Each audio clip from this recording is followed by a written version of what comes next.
Dutch national forum نے یوم پاکستان کی مناسبت سے دی ہیگ میں ایک خوبصورت شام سجائی جس میں پاکستانی کمیونٹی کی کثیر تعداد شریک ہوئی۔ جرمنی سے آئے اردو کے پروفیسر ڈاکٹر اسلم سید نے تقریب سے خطاب کرتے ہوئے کہا کہ ہندوؤں کی تنگ نظری نے مسلمانوں کو الگ وطن کے مطالبے پر مجبور کیا۔ اسی پر دیکھیں ڈاکٹر کامران کی یہ رپورٹ۔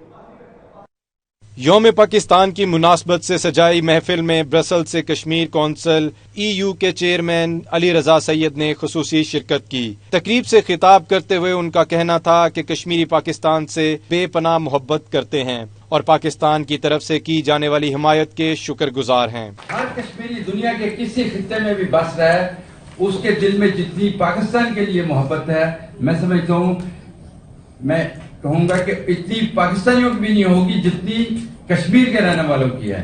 وہ اپنے آپ کو پاکستان سے جدا نہیں سمجھتے، وہ چاہتے ہیں کہ کسی طریقے سے ہم پہ یہ جو ظلم ہو رہا ہے، ہمارا جو حقوق، جو ہمیں حقوق دینے کا وعدہ کیا تھا، یونائیٹڈ نیشن نے وعدہ کیا تھا، وہ پورا کیا جائے۔ ان کا مزید کہنا تھا کہ معاشی لحاظ سے ایک مضبوط پاکستان کشمیریوں کی آواز کو مزید مؤثر طریقے سے عالمی برادری تک پہنچا سکتا ہے۔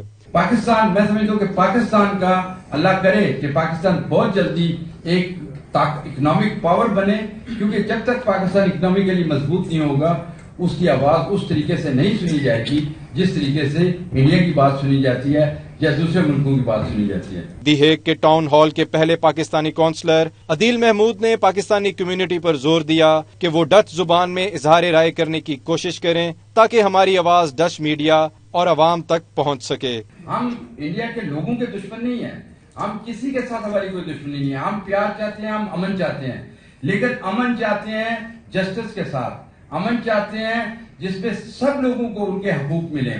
اس میں اگر اس خطے میں امن آ جائے تو میں سمجھتا ہوں کہ وہ خطہ جو ہے وہ یورپ سے بھی آگے بڑھ سکتا ہے، ہم پاورٹی کے خلاف جنگ کر سکتے ہیں، ہم پراسپیرٹی کے لیے کر سکتے ہیں، لیکن تبھی ہوگا جب امن ہوگا۔ تو امن تبھی ہوگا جب کشمیریوں کو ان کا حق کی آزادی ملے گا، جب ان کو حق کے خود ارادیت جو وعدہ کیا گیا وہ پورا ہوگا۔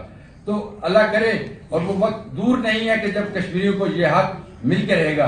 پروگرام میں مقامی شاعر عدیل شاکر، بیلجیم سے شیراز راج اور جرمنی سے شازیہ نورین نے اپنا کلام پیش کر کے خوب داد سمیٹی۔ تقریب میں ساحر علی بگا کا قومی نغمہ سنایا گیا تو حاضرین کا جوش قابل دید تھا۔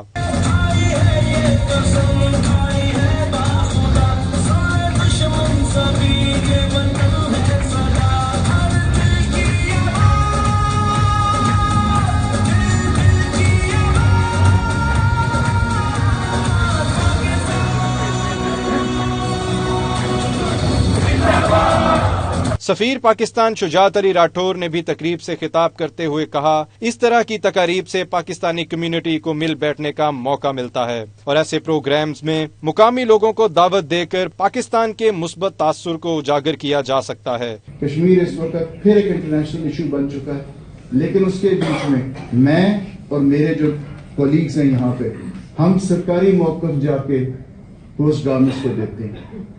آپ وہ ایمبیسڈرز ہیں جو جا کے ایک سول سوسائٹی کا موقف دیں گے، اس لیے آپ لوگوں کو ایکٹیو ہونا پڑے گا۔ جب یہاں پہ کشمیریوں کی کوئی بات ہوتی ہے، کوئی پروٹیسٹ ہوتا ہے، کچھ ہوتا ہے، kindly take the time out, باہر نکلے، اپنے پروٹیسٹ کو رجسٹر کروائیں۔